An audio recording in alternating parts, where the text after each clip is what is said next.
Good evening বন্ধুরা, তোমরা সবাই কেমন আছো? আমি তো খুবই ভালো আছি। আজকে তোমাদের সাথে তালের একটা দারুণ স্বাদের রেসিপি নিয়ে চলে এসেছি।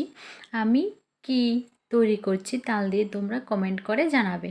আমি তালগুলো চেলে ভালো করে রসগুলো বের করে নিয়েছি।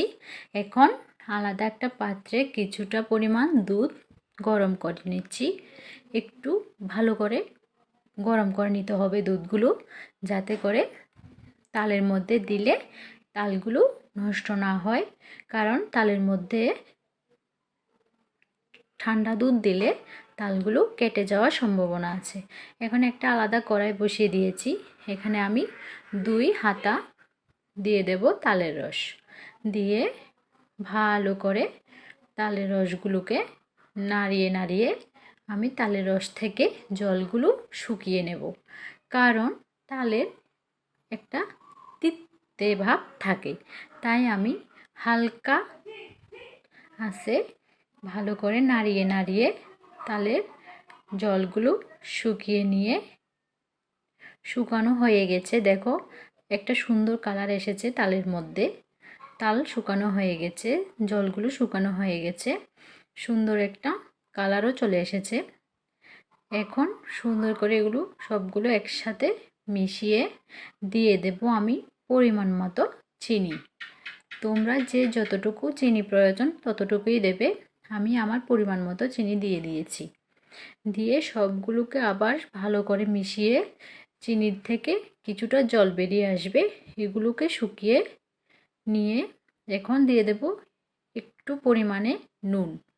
নুন বেশি লাগবে না, এখানে হালকা একটু নুন দিয়ে দিলেই রেডি হয়ে যাবে। ভালো করে চিনিগুলো গলে গেছে, তালও সব চিনির সাথে মিশে গেছে, সুন্দর করে সবগুলো জল শুকিয়ে গেছে। এখন আমি এখানে তালগুলো হয়ে গেছে তাই দিয়ে দেব গরম করা দুধগুলো। এক হাতে দুধ দেব আর এক হাতে নাড়তে থাকবো, না হলে দুধগুলো কেটে যাওয়ার সম্ভাবনা থাকবে, ছড়া ছড়া হয়ে থাকবে। তাই ভালো করে দুধগুলোর সাথে গরম দুধ দিয়ে তালগুলোকে দুধের সাথে ভালো করে মিশাতে থাকবো।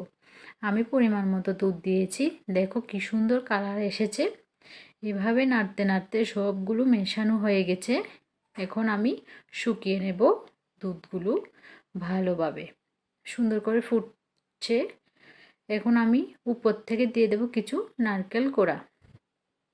আমার নারকেল কোড়ার পরিমাণ কম ছিল, তাই আমি কমই দিয়েছি। তোমরা চাইলে আরও দিতে পারবে।